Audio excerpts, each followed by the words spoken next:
Chinakakani shine ఆనంద శరణాలయంలో దీపావళి పర్వదినాన్ని పురస్కరించుకుని మంగళగిరి హేమలత ఆయిల్ అధినేత కందుకూరి గోపాలకృష్ణమూర్తి ఆధ్వర్యాన శుక్రవారం బాలబాలికలకు దీపావళి టపాసులు పంపిణీ చేశారు. ముఖ్య అతిథిగా టీడీపీ నేత పోతినేని శ్రీనివాసరావు హాజరై టపాసులు పంపిణీ చేశారు. ఈ కార్యక్రమంలో టీడీపీ నాయకులు గుత్తికొండ ధనుంజయరావు, ఆర్యవైశ్య ప్రముఖులు Aleti Balakrishna, shine foundation chairman DG Nayak, శరణాలయం నిర్వాహకురాలు సంధ్యారాణి, పిఎస్ఎస్ టీం సభ్యులు తదితరులు పాల్గొన్నారు. అనంతరం వారు మాట్లాడారు. దీపావళి పండుగ సందర్భంగా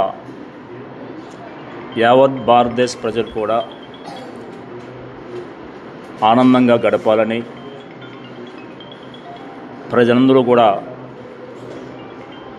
సుఖ సంతోషాలతో ఆయురారోగ్య ఐశ్వర్యాలతో ఉండాలని చెప్పి ఆ భగవంతుని ప్రార్థిస్తూ ఈ దీపావళి పండుగ సందర్భంగా మంగళగిరి హేమలత ఆయిల్స్ వారు గోపాలకృష్ణమూర్తి గారు చినకాకాని గ్రామంలోని ఈ అనాథ శరణాలయంలో సుమారు 15 సంవత్సరాల నుంచి కూడా ప్రతి సంవత్సరం ఇక్కడున్న నిరుపేద పిల్లలు అలాగే అనాథ పిల్లలకి దీపావళి పండుగ సందర్భంగా వారికి మిఠాయిలు అందజేసి అలాగే వారు మనందరితో పాటుగా పండుగను ఘనంగా జరుపుకోవడం కోసం ప్రతి సంవత్సరం కూడా 15 సంవత్సరాల పైచిలుకు నుంచి ఈ పిల్లల కోసం ప్రతి సంవత్సరం 50,000 రూపాయలు వెచ్చించి వారికి టపాసులు అందజేయటం మనం చూస్తున్నాం.